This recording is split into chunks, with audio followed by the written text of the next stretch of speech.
휴대폰을 들고 있는 내 손이 미세하게 떨렸다. 화면에는 도연의 번호가 떠 있었다. 5년간 한 번도 누르지 않았던 통화 버튼 앞에서 나는 망설이고 있었다. 거실 창문으로 들어오는 아침 햇살이 따갑게 느껴졌다.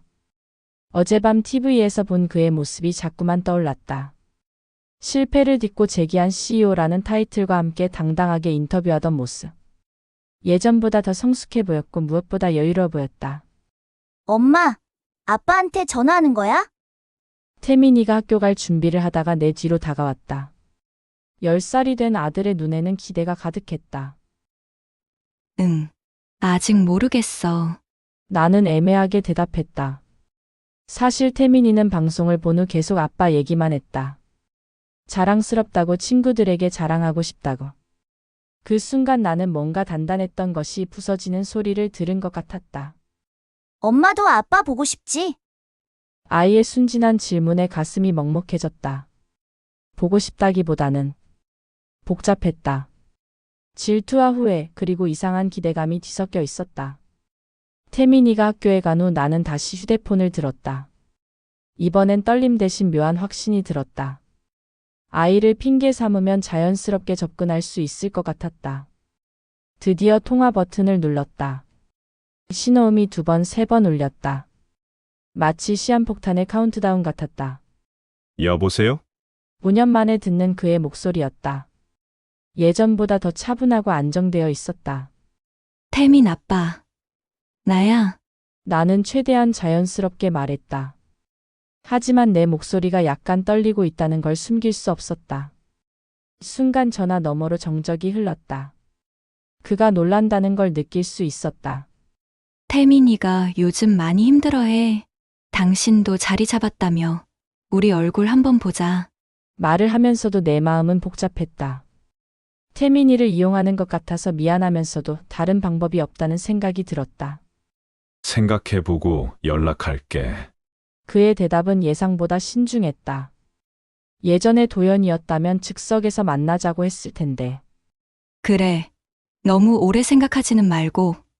전화를 끊고 나서 나는 소파에 털썩 주저앉았다. 마치 마라톤을 뛴 것처럼 심장이 빨리 뛰었다.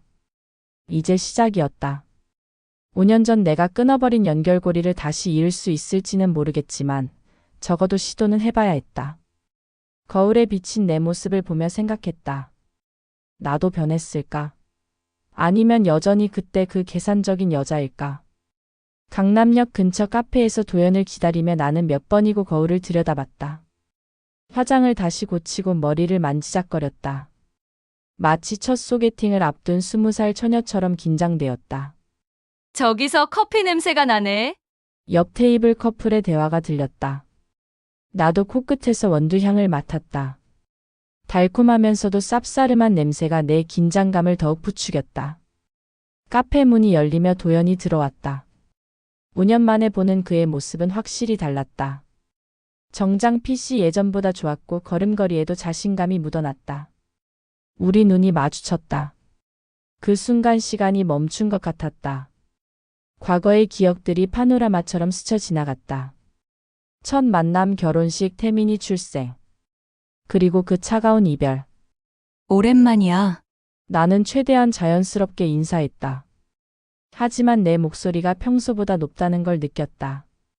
그러네요. 그의 대답은 예의상하는 것 같았다. 요자를 붙인 존댓말에서 거리감이 느껴졌다. 그가 내 맞은편에 앉아 어색한 침묵이 흘렀다. 나는 컵을 들어 커피를 한 모금 마셨다. 뜨거운 액체가 목으로 넘어가며 긴장된 몸을 달래줬다. 태민이가 아빠 보고 싶어 해. 방송에서 당신 본 뒤로 계속 얘기하더라고. 나는 아들을 방패막이 삼아 대화를 시작했다. 하지만 말을 하면서도 찜찜했다. 정말. 그의 눈에 순간 그리움이 스쳤다. 아, 이 사람도 아이가 보고 싶었구나. 그 모습을 보니 묘하게 마음이 아팠다. 응. 아빠가 성공했다고 자랑스러워해. 나는 휴대폰에서 태민이 사진을 보여줬다. 도연의 표정이 부드러워졌다. 키가 많이 컸네. 그의 목소리에 진짜 감정이 묻어났다. 이 순간을 놓칠 수 없었다. 나는 내가 준비해온 말을 꺼냈다. 우리 다시 시작해볼까? 말을 하고 나서 내 심장이 쿵쿵거렸다. 마치 벼랑 끝에서 뛰어내리는 기분이었다. 갑자기 왜? 그의 반응은 차가웠다. 예상했지만 실제로 들으니 서늘했다. 갑자기가 아니야. 그때는 내가 너무 서둘렀던 것 같아. 나는 고개를 숙였다. 진심으로 미안하다기보다는 전략적인 제스처였다. 우리 아직 가족이잖아. 태민이를 위해서라도. 5년 전에는 왜 그런 생각을 못했어? 그의 반박이 날카로웠다. 가슴을 찌르는 것 같았다. 그땐 어렸으니까. 지금은 달라. 변명처럼 들릴 걸 알면서도 할 수밖에 없었다. 카페를 나서면서 나는 실패했다는 걸 직감했다. 그는 5년 전에 그 도연이 아니었다. 더 단단해졌고 더 차가워졌다. 하지만 포기할 순 없었다. 아직 시작일 뿐이었다. 일주일 후 나는 도연의 회사 근처를 어슬렁거렸다. 마치 스토커가 된 기분이었지만 그의 일상을 엿보고 싶었다. 점심시간이 되자 그가 직원들과 함께 나타났다. 모두들 그를 존경하는 눈빛으로 바라보고 있었다. 그 모습이 부러우면서도 질투가 났다. 사장님, 오늘 기사 나온 거 보셨어요? 젊은 여직원이 활짝 웃으며 말했다. 아, 그래? 뭐라고 나왔는데? 도연도 자연스럽게 웃었다. 예전에 나에게는 보여주지 않던 여유로운 미소였다. 그들이 레스토랑으로 들어가는 걸 보며 나는 비트는 것 같은 마음을 느꼈다. 저 자리에 있어야 할 사람은 나였는데. 그의 성공을 가장 가까이서 지켜봤어야 할 사람은 나였는데. 집으로 돌아오는 길에 태민이의 학원에 들렀다. 수업이 끝나기를 기다리며 다른 엄마들의 대화를 들었다. 우리 애 아빠가 승진했대요. 이제 좀 살겠어요. 부러워요. 우리 남편은 언제 승진할까요? 그들의 행복한 불평이 내 가슴을 콕콕 찔렀다. 나도 그런 평범한 행복을 원했다. 하지만 5년 전 내가 그걸 버렸다. 태민이가 나오자 물었다. 오늘 아빠한테 전화해볼까? 정말? 엄마가? 아이의 눈이 반짝였다. 응. 아빠 보고 싶지. 하지만 실제로 전화를 걸 용기는 없었다. 대신 문자를 보냈다. 태민이가 아빠 보고 싶어 해요.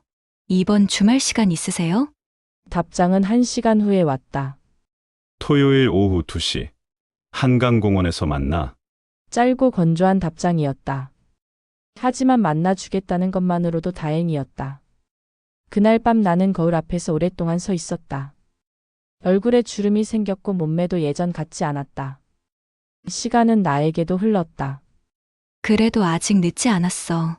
스스로에게 다짐했다. 하지만 마음 한구석에서는 불안한 목소리가 들렸다. 정말 늦지 않았을까? 토요일 오후 한강공원에서 도연과 태민이를 기다렸다. 바람이 차가웠고 강물 소리가 내 불안한 마음을 더욱 부추겼다. 아빠, 태민이가 달려가며 도연을 안았다. 그 모습을 보니 가슴이 뭉클했다. 동시에 죄책감도 밀려왔다. 많이 컸네. 우리 아들.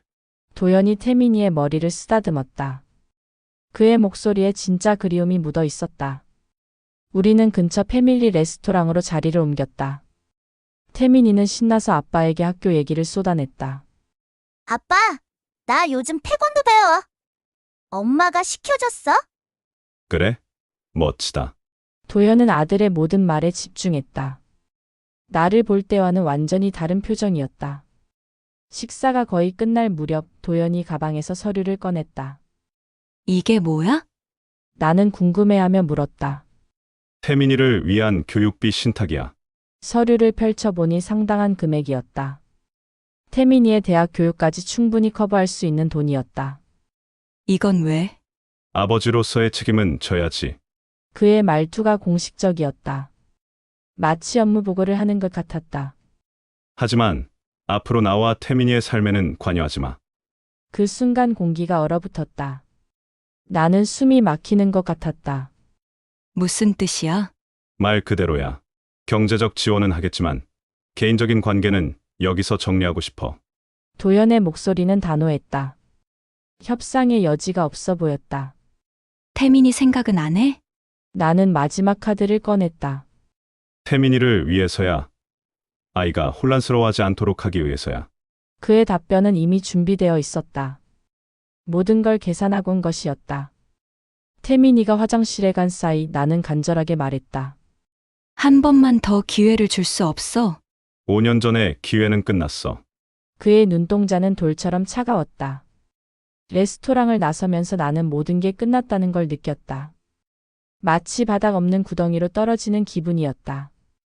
태민이는 아빠와 헤어지기 싫어했지만 도연은 단호했다. 다음에 또 만나자. 하지만 그 다음이 언제일지는 아무도 몰랐다. 집으로 돌아오는 차 안에서 태민이가 물었다. 엄마, 왜 울어? 나는 그제야 내가 울고 있다는 걸 깨달았다. 볼을 타고 흐르는 눈물이 짠맛이었다. 그 후로 한 달이 지났다.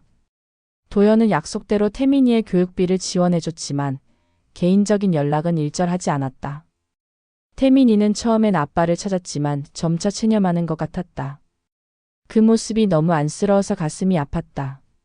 엄마, 아빠가 우리를 싫어하는 거야? 어느 날 밤 태민이가 물었다. 아니야. 아빠는 바쁘셔서 그래. 나는 거짓말을 할 수밖에 없었다. 혼자 있는 시간이 많아지면서 과거를 돌아보게 되었다. 5년 전 내가 왜 그런 선택을 했는지, 정말 다른 방법은 없었는지. 도연의 회사가 어려웠을 때 나는 두려웠다. 가난해지는 게 무서웠고 불안정한 미래가 싫었다. 그래서 도망쳤다. 하지만 지금 생각해보니 진짜 무서웠던 건 가난이 아니라 함께 견뎌내야 하는 책임감이었던 것 같다. 어느 일요일 오후 태민이와 함께 동네 공원을 산책했다. 다른 가족들이 행복하게 놀고 있는 모습을 보니 부러웠다. 엄마, 나 아빠한테 편지 써도 돼? 태민이가 갑자기 물었다. 그럼 써도 되지. 쓰고 싶으면 써. 그날 밤 태민이는 아빠에게 편지를 썼다. 서툰 글씨로 빼곡하게 적었다. 아빠, 보고 싶어요. 엄마랑 아빠랑 다시 함께 살면 안 돼요? 편지를 읽으며 나도 모르게 눈물이 났다. 하지만 편지는 보내지 않기로 했다.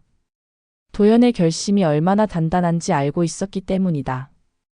대신 내가 편지를 썼다. 도연에게는 보내지 않을 편지를. 여보. 미안해. 정말 미안해. 내가 너무 이기적이었어. 당신이 힘들 때 옆에 있어줘야 했는데 도망쳤어.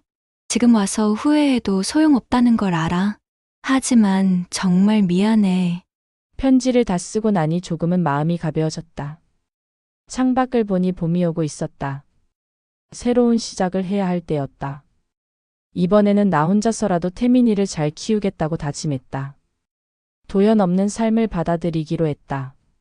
쉽지 않겠지만 내가 선택한 결과였다. 거울을 보며 스스로에게 말했다. 이제 진짜 엄마가 되자. 늦었지만 이제라도 진짜 어른이 되어야 할 때였다.